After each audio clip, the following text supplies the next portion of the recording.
Hello, I'm Anabel González, non-resident senior fellow at the Peterson Institute for International Economics. And I am very pleased to welcome you to this, our last episode this year of Trade Winds, our virtual event series where we discuss the future of global trade in the era of the pandemic with leading policymakers and experts from across the world. Our audience, which now comes from 92 countries and counting, is also a great part of our program. So thank you very much for being here with us. And please keep coming. Remember that our goal is to reach participants from all WTO 164 countries.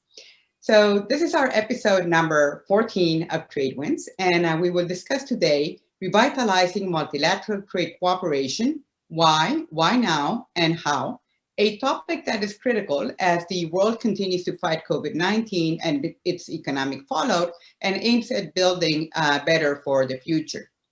So to lead our conversation today, I am delighted that we have with us two outstanding economists who are in my own personal top 10 list of global experts on WTO and global trade cooperation.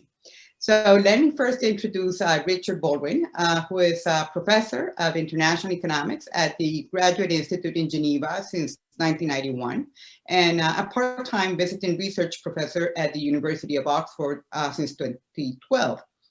Richard is also president of a Center for Economic Policy Research, or was president from 2014 to 2018, and editor-in-chief of Vox since he founded it in June 2007. So among other occupations, Richard was a senior staff economist for the US President's Council of Economic Advisors from 1990 to 1991 on leave from Columbia University. Richard is also the author of numerous books and articles on trade, WTO, globalization, regionalism, and European integration. And his most recent book, you probably have read it, and if not, I recommend it. It's The Globotics Upheaval, Globalization, Robotics, and the Future of Work. And as others, it's a bestseller. So I was fortunate to meet Richard at the World Economic Forum Global Council on Trade and Investment, where we served for a number of years together. So I'm also very pleased to introduce Patrick Lowe, a senior fellow at the Asia Global Institute, who also works as a Geneva-based consultant on trade and trade-related issues. From 2016 to 2019, Patrick was adjunct professor at the University of Hong Kong Business and Economics faculty. He was also vice president for research at the Fung Global Institute from 2013 to 2015, where most of his work was on the role of services in production and trade. So Patrick served as chief economist of the WTO from 1997 to 2013, and also briefly as chief of staff to WTO Director-General Mike Moore.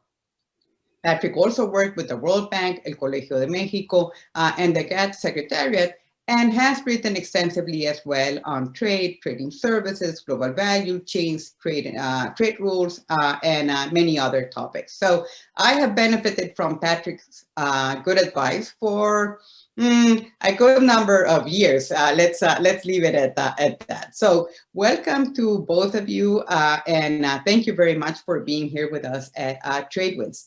So I will turn to Richard and Patrick in a moment. For you in the audience, as always, please get ready to submit your questions using the Q&A feature in the platform, and we will try to get to as many questions as possible. So in their new ebook, Revitalizing Multilateralism, Pragmatic Ideas for the new WTO Director-General, and I have a copy here myself, Simon Evanet and Richard Baldwin put together a collection of essays by over 20 WTO experts to discuss why re-energize the WTO, why now, and most importantly, how to do it. So Patrick and I are two of the authors in the publication. The book addresses in particular three key topics: how to enhance the crisis management capabilities of the WTO, how to reassess the WTO's place in the world trading system, and how to revamp WTO rules in light of the pandemic. And most importantly, it includes over 80 practical and concrete recommendations that could inform the development of a WTO work program for the organization to help its members tackle the greatest trade challenges of our times. So the book came out to coincide with what was supposed to be the appointment of the next Director General of the WTO. However, as the selection process was blocked by the United States at the last moment, there's a bit more time now to reflect on its chapters. Hopefully not much, though, as a key step in revitalizing global trade cooperation is to unlock the selection of Dr. Ngozi Okonjo-Iweala and bring in the new leadership that will support members in their efforts. So, Richard, let me now start with you. In the introduction to the book, you and Simon look into what is wrong with the WTO and organize it under the headline, Shocks, Shifts, and Shackles. So why is it, in your view, that the WTO is under strain right now? Well, thank you. If I can just start by thank you for having me on the show, giving me the chance to talk about this, and also to note that Simon's name comes before me on the book, and there's a very good reason for that, because he did most of the work, and I just kind of came along for the ride. So. With that in line, let me address your shock, shares, and shackles idea. That's the theme in our introduction. So let me take those one by one. So shifts. So the WTO, of course, is a successor to the GATT, and the GATT was which went from 47 up to about 1994. That was run by the Quad. So in other words, that was the U.S., Canada, EU, and Japan. And those four countries more or less set the agenda, did most of the negotiations, and their decisions is what made it work and what it made forward. And that all sort of made sense back in the 50s, 60s, 70s, even the 80s, because they accounted for a very large share of world trade, and therefore, and people were trying to encourage development. So leaving the developing countries on the side made sense, and the developing countries didn't really object to that whole thing. Now, I want to show you a slide that the reality, the geoeconomics, as they talk about it, has changed radically. So the G7, which is basically the Quad, is no longer what it used to be. So let me, if you will, let me share my screen here just to show you a slide. Did that work? Okay. Do you see that slide there? Yeah. Okay. So the okay, here we go.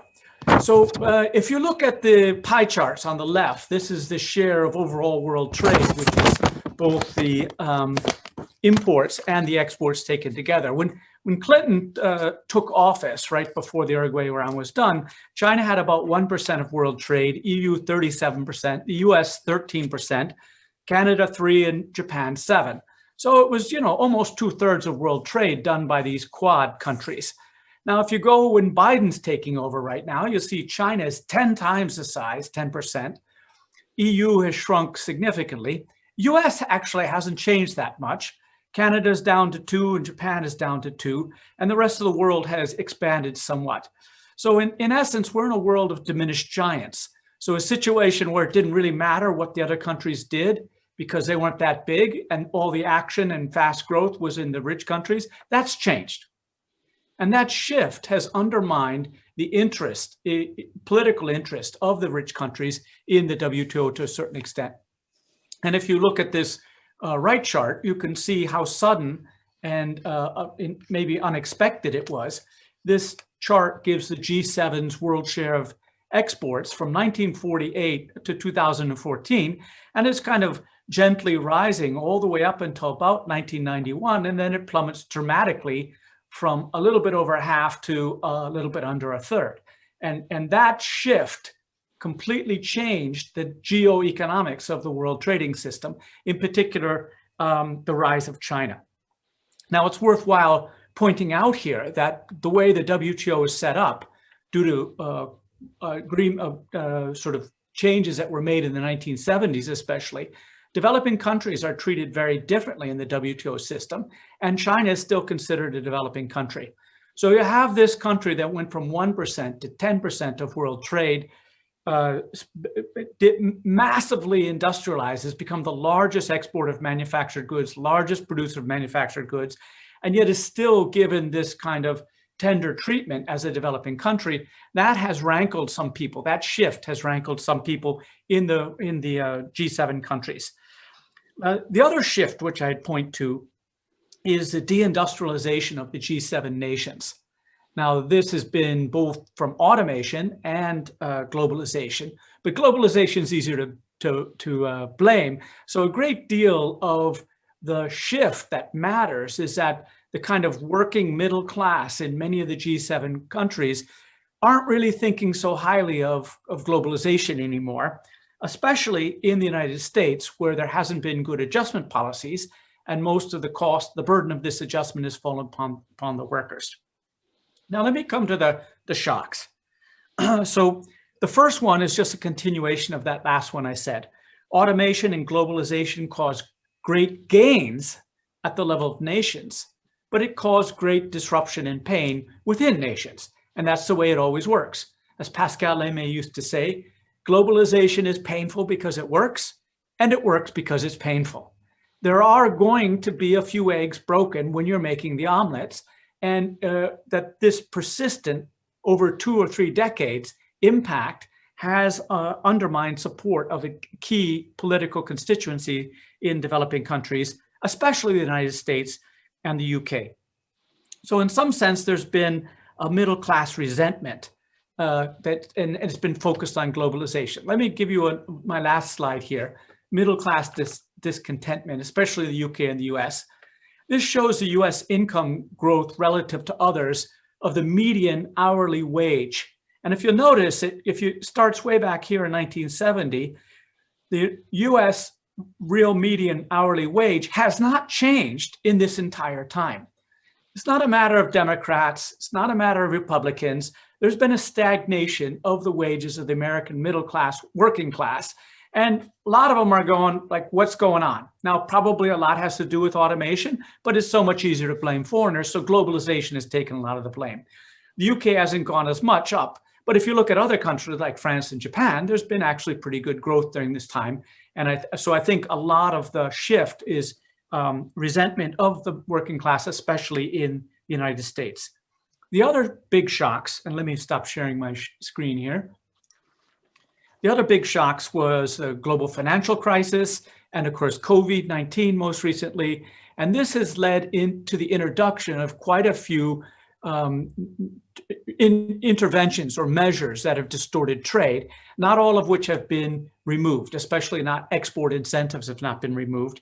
And in the book, we have some charts from the Global Trade Alert, the thing that Simon set up and now runs, to show the figures of the increase of the measures right after the crisis and the decrease of some, but not all. And then the last about these shocks, especially the global financial shock, is growth in the developing world slowed down and basically led to a stagnation that leads to economic discontent altogether. Okay, so I've got the shares, the shifts, and the shocks. I'm going to come on to the shackles if I still have time, a couple minutes. So in my view, the GATT worked well because of 2 things. First of all, it had a lot of tariff fuel to fuel what I call the juggernaut. And that is, in the GATT, the Quad, the big developed countries, would exchange tariff reductions in manufactured goods. And that stimulated production and innovation and output. But importantly, it changed the political landscape within all those countries. For the United States, for example, the reduction of tariffs in Europe, Japan, and Canada stimulated exports, which meant exporters, who are generally pro-liberalization, got bigger, hired more workers, had more profits, and so became more politically powerful. And the tariff cuts that the United States did downsized the people who are against globalization, the import competitors. As they fired workers, their sales went down, they became politically less powerful. So this juggernaut started creating a momentum that led to successive falls in tariffs. And basically it crushed all the tariffs in the Quad. And then it ran out of fuel. The second bit, which was critical in my view, is that these developing countries were treated very, very differently. So there was more or less what I like to call don't obey, don't object. So the developing countries did not have to make tariff concessions in the rounds. They did not have to obey most of the rules. And yet they benefited from any liberalization that the Quad actually did. So they had an incentive to make sure that the rounds go ahead. So I call it don't obey, don't object, is why the Quad could lead the organization, even though we were working under a consensus rule. It's because the developing countries, they didn't want to get in the way. They just wanted to get along because they weren't being asked to do anything. Now, that changed with the Uruguay round. When the WTO was formed, they adopted what was called the single undertaking, which meant everybody had to obey the rules. So it canceled the don't obey, don't object. And now, since developing countries had to obey, they started to object. Moreover, it pushed the organization from an organization where a leadership group could be doing most of the action and bring everybody along to what I call the impossibility triangle of hard rules, hard enforcement, and consensus decision-making. And once we got into that world, no consensus could be found because everybody had to object to everything. And so you saw the Doha round going on for 15 years and eventually dying. Now, after it died, there was some progress with the trade facilitation agreement, which took a very different approach, which allowed differentiation by development status and involved some financial assistance in addition to the commitments, and also the joint initiatives, the sort of plurilaterals that were started in December 2017 in Buenos Aires. They were starting in a new way, getting out of the shackle of the Doha round that came with the single undertaking. And so it was starting to be relaxed. And then we got the ultimate shock, which was Donald J. Trump, who deeply misunderstands trade. He was feckless, impatient, and tactically incompetent in the way he conducted what was more or less an assault on multilateral trade or trade in general, starting off with misunderstandings about bilateral trade deficits mattering, and just going all the way down the line. And that shock really, for the last 3 years, he really only got going in 2018, early 2018. That shocked the system and put everybody on the back burner. Now, there's been liberalization, but from the multilateral perspective, from the WTO perspective, that was pushed on the back. And I guess we'll talk about some of the other things like killing the appellate body and blocking as you mentioned, blocking the appointment of the WTO director, lots and lots of things which were kind of feckless and hard to understand, but there you go. This was Donald J. Trump. So I'll just stop right there. I think I've talked enough. Thank you very much. Great, Richard. Thank you very much for this very interesting explanation of what has gone wrong. Let me now turn over to Patrick. When you came into the WTO in 1995, global trade cooperation was at a high point. But trouble started soon thereafter. I remember, for example, the 1999 Seattle Ministerial Conference, which ended in disarray, with acrimonious differences among members. So what do you think has happened over the years? And in your view, what are the underlying tensions impacting the WTO? Yeah, thank you, Isabel. Thank you for the invitation as well. I'm going to have to disagree a little bit with some of the things that Richard said, but let me give you my version of what I think has happened. It is true that in 1995 it looked as if the WTO was at a high point, and that was the birth of the new institution, new territory, expanded agenda. But I think there were some tensions, many of them sort of still implicit at that point, which were inevitably going to emerge later. One was the redefinition of the single undertaking. At the beginning of the Uruguay round in 1986, a single undertaking meant nobody will run away with an agreement until everything is agreed. It was designed to protect all interests so that the more powerful countries didn't cut the deals and then run off, because there was something in there for everybody. That was the idea. At the end, the single undertaking became either you take the new institution lock, stock and barrel, or you don't. And what that actually did was to undo a lot of the things that the developing countries had fought for, particularly in the 1970s. So I think that was already one of the things that was going to haunt the institution from then on. and it took the name of implementation, an endless story of when we need to change these rules to make them more suitable for development. It's still going on today. Quite a lot of the proposals didn't make much sense, but it spoke to, and the word as well, the word implementation. You went around Geneva asking people what it meant. The rich countries said, oh, we understand completely what it means. These guys are not well placed to take on the obligations they've accepted. They're going to need to get some technical assistance, and we're there to help them. The developing countries were saying, oh, no. What we're complaining against is the fact that we were not really even involved in the closing up of the Uruguay round. We assumed a whole lot of obligations, not having anything to say at all about it. So that was kind of the text. And also the question of the new issues, TRIPS in particular, trade and intellectual property rights, which were supposed to be part of a grand bargain on textiles and agriculture. And it's true that what Richard says about a lot of tariffs having gone down to negligible levels, but that's been a very selective process. Tariffs on agricultural products have no way gone down. You can't access those markets unless you've got preferences, and the same for labor-intensive manufacturers. So there's still, as far as I'm concerned, a major issue with market access and market opening across the board, unless you happen to be a country that gets preferences. And that, of course, has been a splendid divide and rule mechanism. So I think, even though these things were there, I think Singapore came along in '96 as the first ministerial meeting. Things were still looking up. New issues were put on the table: trade and investment, trade and competition, transparency in government procurement, and trade facilitation. They didn't all last for very long. Trade facilitation is the only one that really did. And then we got to Seattle. And Seattle in 1999 was, I think, something of a turning point. And it was overwhelmed by protests. There were over 40,000 protesters in the streets. They created absolute havoc. What were they concerned about? And it was a combination. It was an anti-globalization was certainly getting expression there, particularly trade and environment was another one, and sustainability issues. Who's getting the goodies? And then there was workers' rights, of course. Workers' rights reminds me of a little something. Isabel, there was a feisty vice minister of trade from a country in Central America that took on the job of trying to mediate this highly toxic subject because it was such a fundamental basis of disagreement.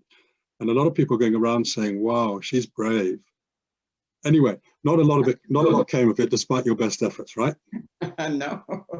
Well, Bill Clinton made it a bit more difficult, I have to say. And then the US ambassador was complaining like, yeah, that lady from Costa Rica, yeah, but they had this case against us on textiles, which they won. And, you know, she was not very happy with you, I can tell you. Anyway, that's another story. So that's where it was. And then attempts at Doha to put all this back together again. I think a lot of what Doha tried to do was to rebalance what a lot of people felt had happened, which went wrong at the close of the Uruguay round, which was that actually you hadn't got a proper conversation going on development. And so it tried to re-emphasize that. I personally don't believe that Doha would have succeeded in being launched. It just wasn't, unless it had been for 9/11. And so I think that the WTO was captured by an enterprise that it was simply not ready to undertake. And I think that has been borne out by what has happened since. The WTO has largely lost its willingness to negotiate, its interest in negotiation. You've had the creeping protectionism that Simon in particular has been studious in tracing. I think preferentialism, preferential trade agreements, which have multiplied enormously, have taken some of the pressure off the WTO.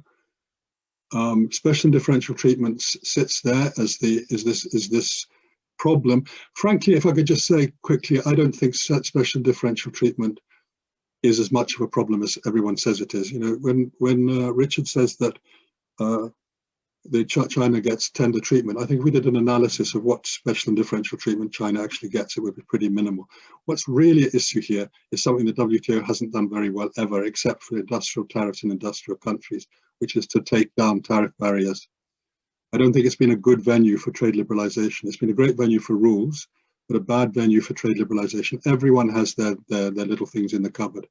Already mentioned what the industrial countries have, and then a lot of developing countries have a lot of things that they haven't brought to the WTO. So I think that's something that needs to be addressed. We need to have an honest conversation about what we mean when we talk about special and differential treatment. For me, it's a continuum.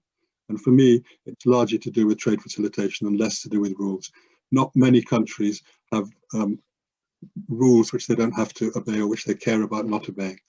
That's my sense. Now, whether they obey them or not is another thing, but that isn't what's on the negotiating table.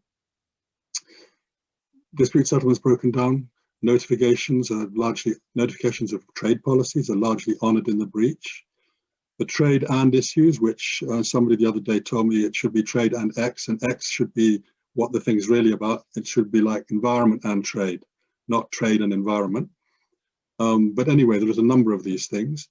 And then the modern economy issues, the things that Richard's written so engagingly about, and which have taken the form in our discussions of things like e-commerce, digital taxes and things like this, which they're starting to try to address. I'm not completely pessimistic in that sense, because there are some interesting things happening with the joint statement initiatives, but we'll say a bit more about that later. And then, of course, we have all the underlying political tensions, which also Richard has talked about. China, US, but not only, the whole question of subsidies, the whole questions of alternative economic systems, the role of public ownership, extent of market orientation, technology, all these issues, which have only been, countries have been telling each other what's wrong with them and not looking for where the common ground is. That's obviously something that's going to have to change. A range of things in the way the WTO does business, how decisions are taken, the role of the Secretariat, the desperate need for more leadership at the Director-General level. And so the whole question then, which we're supposed to be talking about, is where to go next. There's no shortage of ideas, good ideas. This ebook from Simon and Richard is a good example. And there are many other proposals out there. There's a real need for re-engagement and leadership. And I think that the US, starting with the Obama administration, has really, for all sorts of, some of the reasons that Richard's mentioned, they've lost, not only have they lost interest, they've become somewhat hostile. Now, is this going to change in 2019? I think that's, in 2021, I think that's a really interesting question that a lot of people are talking about. I should say speculating about, because we don't really know. But one last thought. The outgoing US ambassador a couple of days ago in the General Council said, I hear so much talk about trust and it's essential we have trust and we don't. I don't think it's about trust. I think it's about we just don't agree. Well, I don't think he's wrong that it's about we don't agree, but I also don't think it's true that that you don't need trust in order to actually get down to talking about what you don't agree about and what you're going to do about it. Instead of just talking at each other, talking with each other and looking, and there are possible agendas out there. Thank you. All right, thank you. Thank you very much, Patrick. You presented a bit of an alternative view to that of Richard, although I say there are overlaps, certainly, on a number of points. So I want to sort of dig a little bit into this and ask you both. So what is the, ask you this very fundamental question. So what is the purpose of the WTO? What should the WTO be about? What do you think, Richard?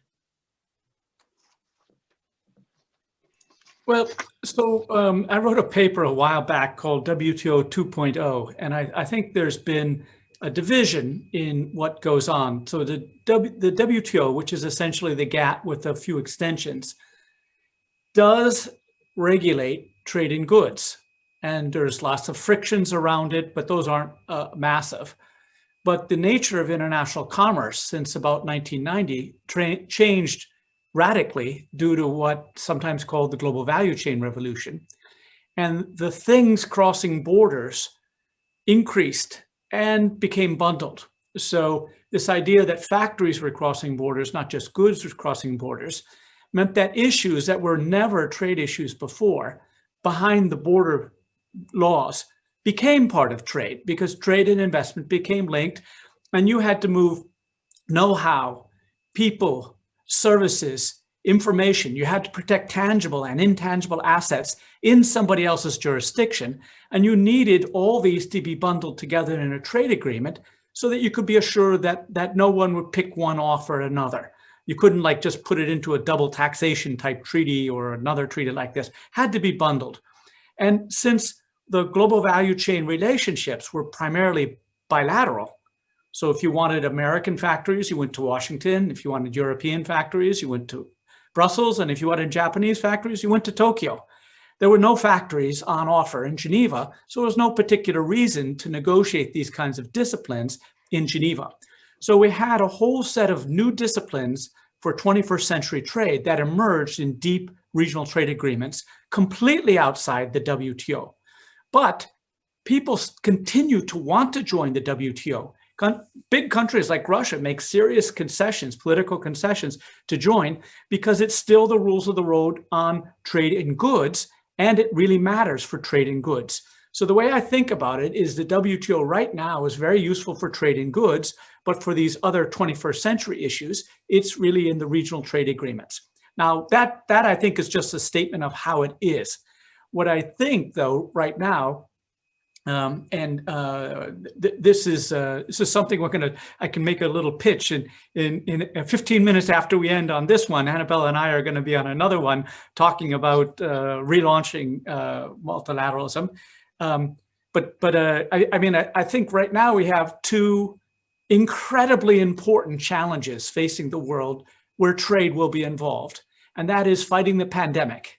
And although there's a lot of medical and scientific elements, we're going to need to trade a lot of stuff, including several billion doses of vaccines in the next few months and ramp up all sorts of supplies to fight the pandemic. The second is we're in a global recession. And although one or two countries have come out of it, we need to keep markets open up. And obviously fighting recession is mostly about fiscal and monetary policy and stuff like that. But there is a trade dimension to it. And so I think we need the WTO to keep markets open, to fight the recession, and we need to use it as a global coordinating device on fighting the pandemic because it's the only legitimate forum which really gets to almost everybody in the world, is up and running and can talk about stuff like trade in medical products and global value chains in medical products right now. So just to take a very short term, we need the WTO a whole lot in 2021. All right, thank you. Thank you very much. Before going to Patrick, I want to bring in Carlos Braga. He asked a question which Patrick made a bit of a reference to, which is the main problem facing the WTO lack of trust among members or lack of like-mindedness among members? What do you think, Richard? So I guess Patrick said it wasn't trust, and I think I have to agree with him, although it hurts me to say that out loud. No, Patrick and I wrote a book on regionalism together back in 2007. Now, but I don't think trust is trust at a sort of micro level matters in trade negotiations. But this stuff is all written down. Nothing's agreed until everything is agreed. You don't need huge amounts of trust to go ahead to do it. And now that everybody can veto everything, it's less important. I mean, the developing countries felt very much hit upside unexpectedly by things like TRIPS and TRIMS, as Patrick said. They didn't expect all those things would apply to them, and they did. So that was a sneak attack, so to speak, in the minds of many countries, and that undermined some trust. But deep down, when we're talking about fishing subsidies, it's not about trust. You negotiate some things, and then you have rules and surveillance and all that sort of thing. I think fundamentally that there's very, very divergent views in the world. In the GATT, trade meant trading goods. Most of it was in manufactured, and some of it was in commodities. Now there's a whole bunch of countries involved in the global value chain revolution, but lots of countries are almost entirely outside that. So for the people like China and Thailand and the Philippines and Mexico, the world trading system means one thing. For many, many the vast majority of the members, it means exporting goods, very often commodities. And so there really is not a kind of a landing zone for a big agreement here, at least on the bigger issues. And in my mind, that's why the Doha round died. And I would rush to add one more thing to that, and that is, as part of this global value chain revolution, developing countries who still had really big tariffs in '94 removed them all basically unilaterally. If you look at the South American countries, they were up at 30, 40, Brazil was up at 80%, and they brought them all down to 9% for free. And this juggernaut, which would have used those tariff reductions as a fuel to make deals, which then we could have put rules in, that no longer had that fuel there. So the wave of unilateral liberalization undermined, in some sense, the core fuel that drives the WTO, which is mutual tariff cuts. So I would just leave it at that. I don't even know if I answered the question, but at least I talked for a little while. No, very interesting points, actually. So let me come back to Patrick and ask you on what is the purpose of the WTO in your view, and also mix in a little bit this topic with a question by Jennifer Hillman, who says at the G20 trade ministers in September, there was agreement on 8 principles of WTO: rule of law, transparency, etc. But there was no agreement on 4 issues. 1, sustainability, on 4 principles: 1, sustainability; 2, market-oriented policies; 3, special and differential treatment applied only if demonstrable need; and 4, consensus-based decision-making. So if this reflects, as Richard was saying, divergent views on what the WTO is about, is it possible to move forward with a lack of consensus on these issues? So what do you think, Patrick? Well, on the first thing, I think that what Jennifer Hillman has said, I think she's put a finger on a lot of the things that are not agreed about. If one was to try to abstract and say, well, what is the WTO really for? It would be these rather familiar words like inclusivity, transparency, pre-commitment. It'll help with certainty and level the playing field. Basically, to negotiate new rules to keep up with the times, which is obviously what the WTO hasn't managed to do. Certain amount of market opening, but as I say, I don't think the WTO has been very good at that, with exception of industrial products amongst industrial countries. That's precisely why the Brazilians and others didn't use this mechanism. Mm. I think that sustainability, some of these, the distinction between at the border and inside border, behind the border, I think can be a little bit overdone. I mean, I think behind the border, you have to address things, but the core principles of WTO apply anyway, which is the strength of WTO, if it has one, is the rules on non-discrimination, to get the rules on non-discrimination to apply where they need to apply. And that's non-discrimination in the MFN sense, most favored nation, and also, and increasingly more importantly, with internal regulation, the national treatment principle. So they're there. The question is whether governments are going to use them. And they apply just as much to inside the border as they do to crossing the border. Well, not so much national treatment, but certainly. And so whether the system is modernized or not depends again on, and this goes to Carlos, whether it's people just don't agree, people don't care, people don't trust each other. I think those are the questions that the new Director General is going to have to get engaged with. The WTO is going to be useful. I mean, I do completely agree that I think of COVID as an opportunity, but I'm not sure that means that after 2021, the WTO becomes redundant. Some of the discussion about what the WTO can do suggests that I don't know. Yeah, maybe it's not that, maybe it's just that to revitalize it, you need to take one of the most pressing issues confronting the world today. Absolutely. And then maybe success will bring success, hopefully, because if members are not able to agree in a context such as COVID, then, when, right?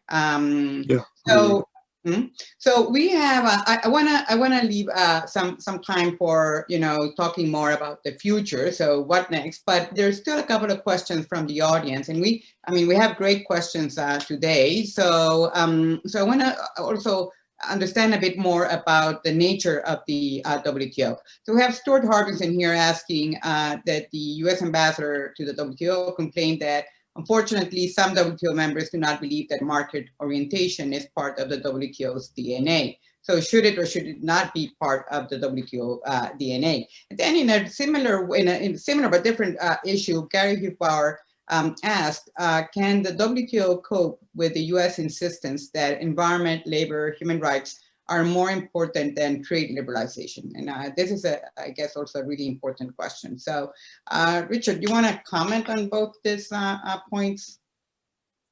Sure. So let me take Stuart's question first, market orientation. So let's go back to the 1960s and 1970s, when France was essentially a planned economy. They had a 5-year plan. They intervened heavily in the industry. And the WTO, the GATT at the time, had rules on state-owned enterprises exactly for those reasons.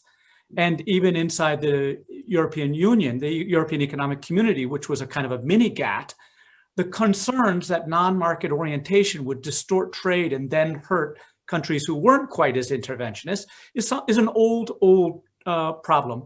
So market orientation is not in the DNA of the WTO. What is in the DNA is that government intervention shouldn't be trade distorting to the point that it harms other people. And we've developed these subsidies with, stuff that's okay, stuff that's maybe not okay, and stuff that's definitely not okay. So I think the WTO over the decades has been dealing with state-owned enterprises. But of course, all this is just a code word for the amazing success of Chinese industry and the very systematic involvement. But let me remind you that Japan had equally systematic involvement involving allocation of foreign exchange, credit things. So it was a whole big thing. Germany also had a very powerful role for the government in it. So I don't think there's anything new here. This is just a different scale, and it's being done by a country that's just fantastically successful and causing lots and lots of problems. So let's just call, a spade, which is the world has a trouble with Chinese success, which is in part based on subsidies, industrial subsidies. And we have to solve the interface problem. We have to find, just like we did with France's planning, just like we did between the US and Japan with the Structural Impediments Initiative, we have to solve that.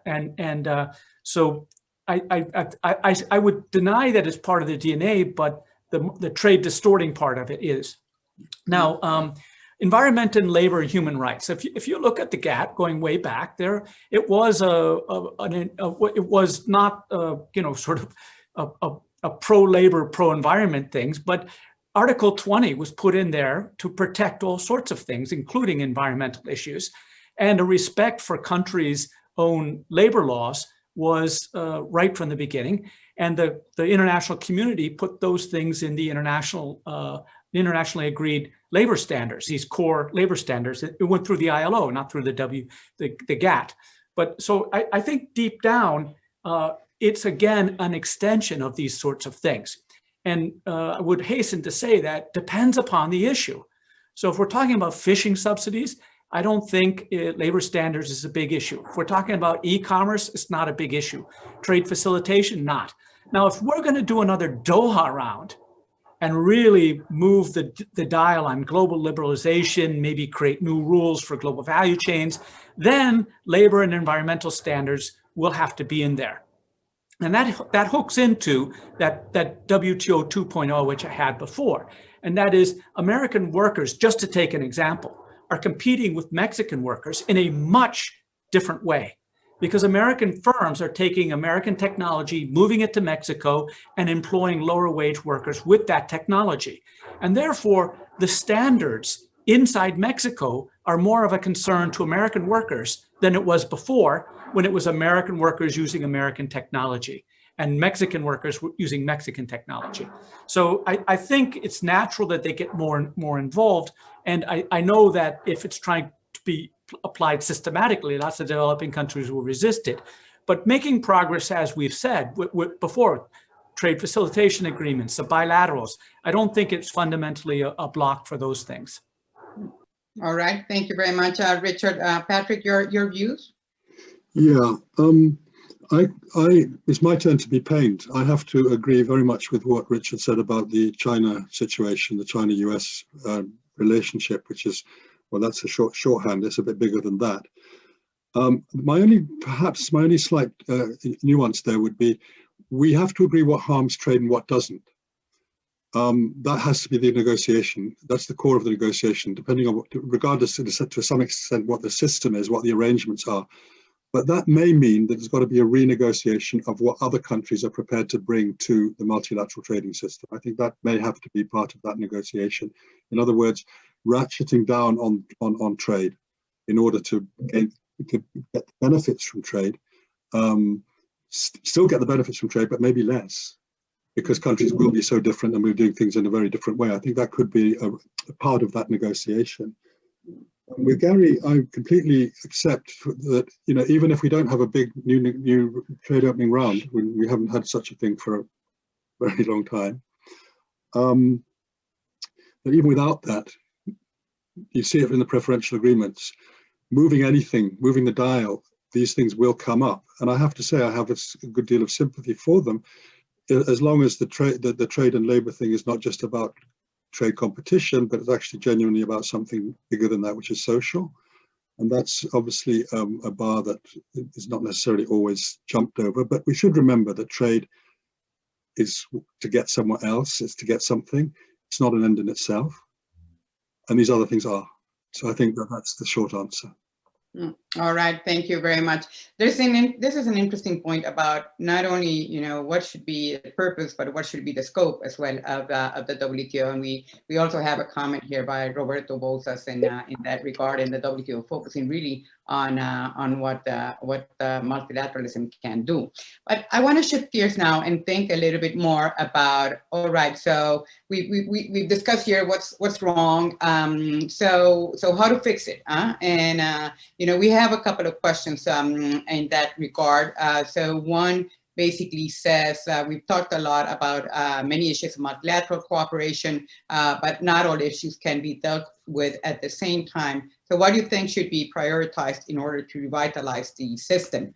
We also have Sheila Page, who also poses a similar question. What are the three things that the new DG should do, which a DG can do, and is she the right person to do it? And then even to more sort of concrete things, we have Shara Islam, who says that Gordon Brown has said that there should be an emergency G20 summit right after Biden takes over in January. Would that be helpful for WTO reform and appointment of a new WTO DG? So the way forward, Richard, to revitalize the system.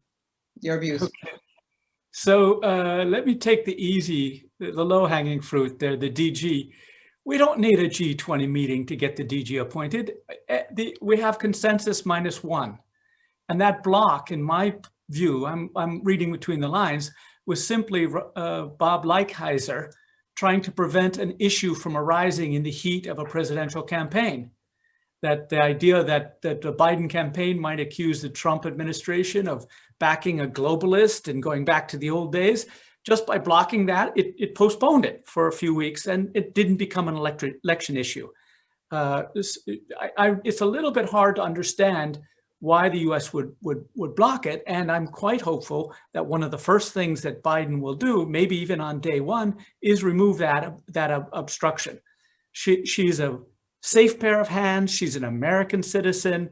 It's a little bit hard to think about. And in any case, it's just the US objection. We need a G1 to get that one done. The other is the G20 is, especially the summit's leader, so much of the WTO stuff is down in the weeds.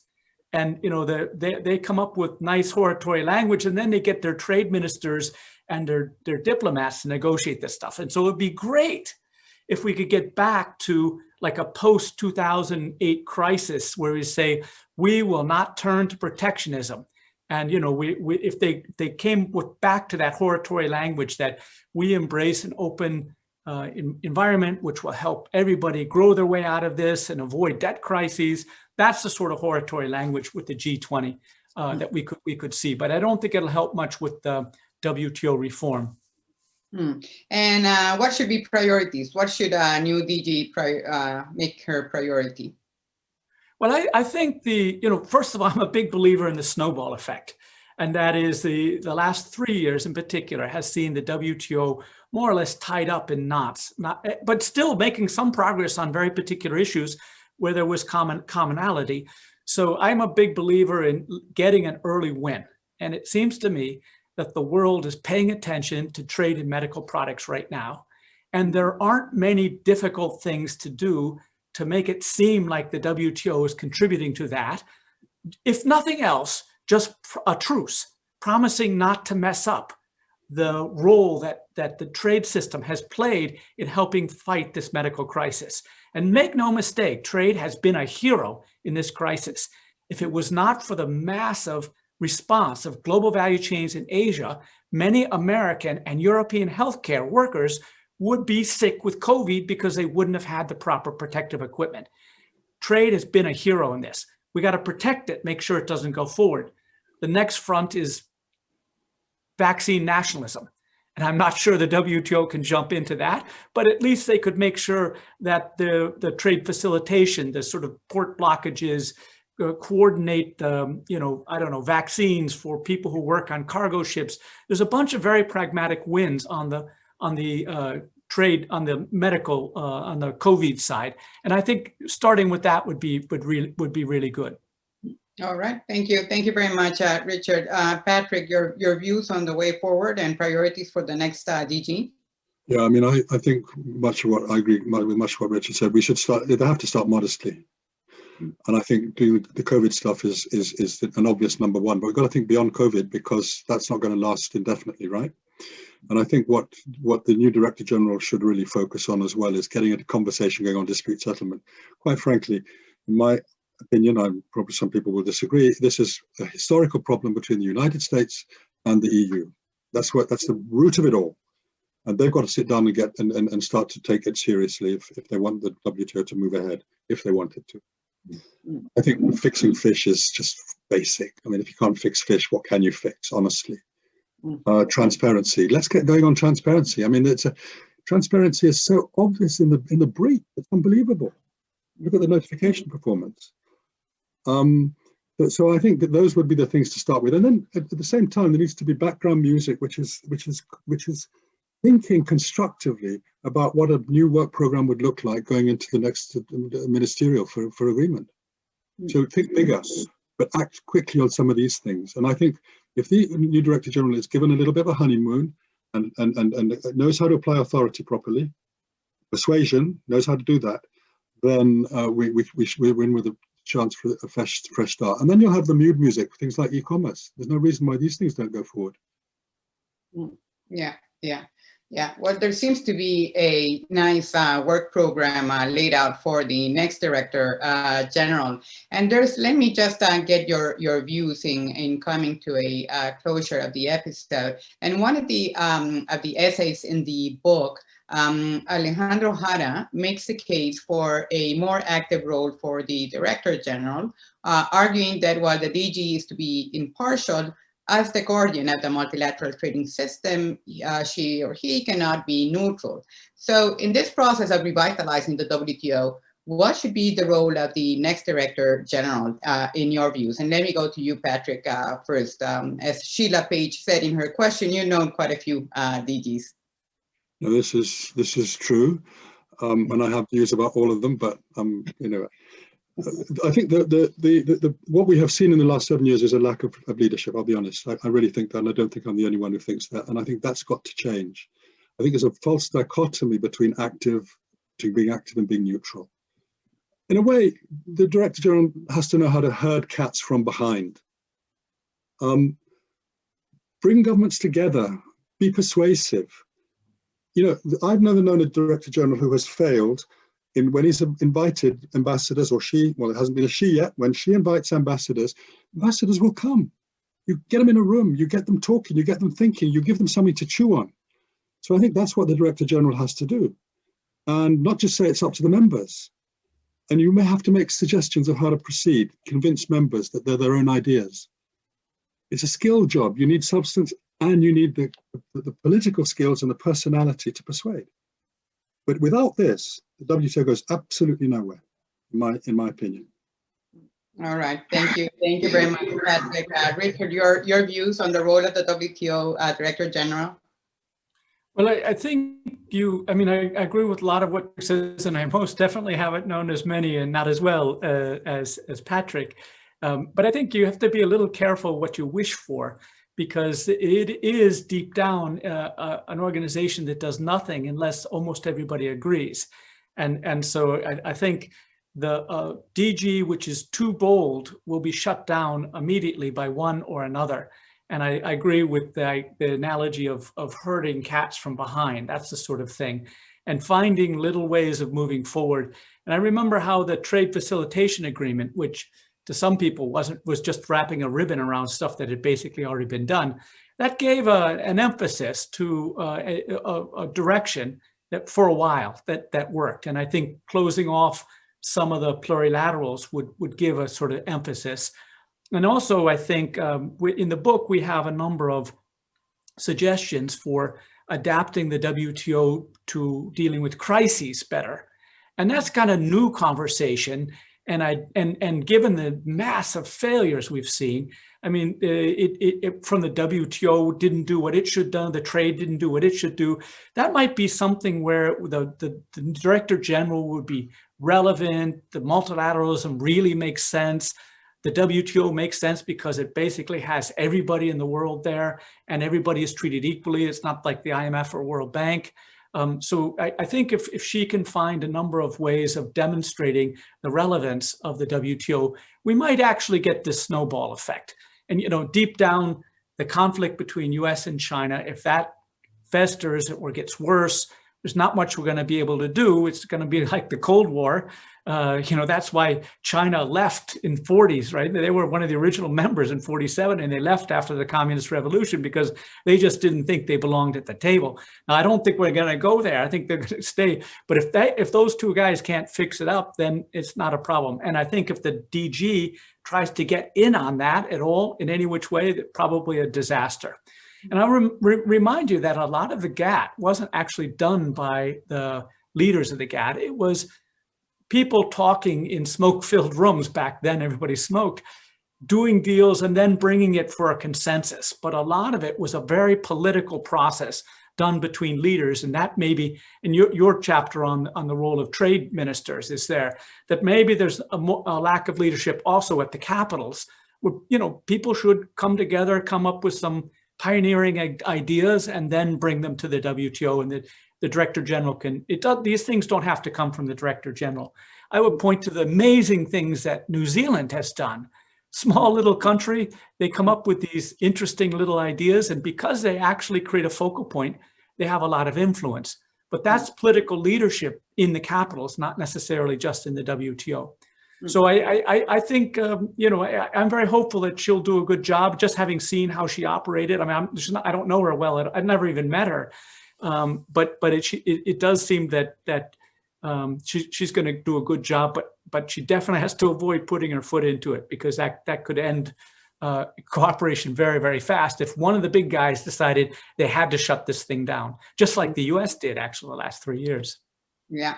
So very good advice for the next Director General, and I think a wonderful conversation. I hope that our audience agrees that we tackle the why now, and the how of how to reform, revitalize the WTO. But I think probably most important from my side is the very strong conviction that we need to work at the global level to address certainly the pandemic, and from there on, a host of other issues, including, of course, the global recession. So thank you very much to Patrick Lowe and Richard Baldwin for this great conversation. Thanks so much to our audience. We have some great questions today. We unfortunately could not answer all of them, but I'll send them to Patrick and Richard so they can continue thinking more about these issues. And as Richard was saying, you can still join us, at least Richard and me in the next conversation in 15 minutes. So thank you very much to our audience for participating. Thank you to my colleagues at the Peterson Institute who make TradeWinds possible and for their continued support. And this is our last episode of this year, but I hope to see you in 2021. So until then, let me wish you very happy holidays to everyone, and hopefully also a safer and more prosperous 2021. Goodbye.